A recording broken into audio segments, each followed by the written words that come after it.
വൈകുന്നേരം നല്ലൊരു മഴൻ്റെ ശേഷം അടുത്ത മഴൻ്റെ മുൻപായിട്ട് നല്ലൊരു വെയിലുണ്ടായിരുന്നു. ഈ ASMR വീഡിയോസ് കണ്ടു കഴിഞ്ഞാൽ പിന്നെ എന്തെങ്കിലുമൊക്കെ സ്പൈസി ആയിട്ടുള്ള കഴിക്കാൻ വേണ്ടിയിട്ട് ഭയങ്കര പൂതിയാണ് കേട്ടോ. അത് പിന്നെ അങ്ങനെയാണല്ലോ. ഉമ്മയോട് പറഞ്ഞപ്പോൾ ഉമ്മ പറയാം നല്ല എരിവുള്ള ബിസ്ക്കറ്റ് ഉണ്ട് അവിടെ ഇരിക്കണോ അതെടുത്ത് കഴിച്ചോ.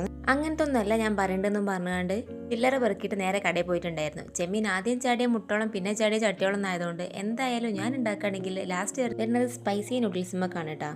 കവറിൻ്റെ കളർ കണ്ടാൽ വളരെ അടുത്ത ബന്ധുവാണെങ്കിലും പേര് കണ്ടാൽ വളരെ അകന്ന ബന്ധുവായി തോന്നുന്ന ഒരു മാഗി ഞാൻ വാങ്ങിച്ചിട്ടുണ്ടായിരുന്നു. കാരണം നൂഡിൽസ് ഉണ്ടാക്കുന്ന പോലെ ഉണ്ടാക്കിയിട്ട് അതിലേക്ക് കുറച്ച് കൂടുതൽ മുളക് പൊടി ഇട്ടിട്ടുണ്ടായിരുന്നു. അങ്ങനെ അത് മാറ്റി വെച്ച് സെയിം പാനിലേക്ക് വെളിച്ചെണ്ണ ഒഴിച്ച് അതിലേക്ക് ആവശ്യമുള്ള പൊടികളും ഉപ്പും ഇട്ടിട്ട് 3 മുട്ടകൾ തൊലി കളഞ്ഞ് വരെ ഇട്ടിട്ടുണ്ടായിരുന്നു. അത് അതിലേക്ക് ഇട്ട് കൊടുത്ത് കുറച്ച് മല്ലിച്ചപ്പും കറിവേപ്പിലയും ഇട്ട് കൊടുത്തു. നമ്മുടെ മാഗിയും കൂടെ അതിലേക്ക് ഇട്ട് നന്നായിട്ട് മിക്സ് ചെയ്യാം.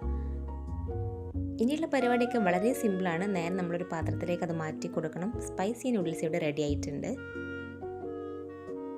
അത് റെഡിയായ സ്ഥിതിക്ക് ഈത്തപ്പഴം പാലും വെച്ചിട്ട് നല്ലൊരു ഷേക്കും അടിച്ച് അകത്താക്കി. ഇനിയിപ്പോൾ ഇവർ വീഡിയോ കാണുകയാണെങ്കിലും അത്യാവശ്യം കൺട്രോൾ ചെയ്ത് നിൽക്കാൻ പറ്റും. അപ്പോൾ ഒന്ന് ട്രൈ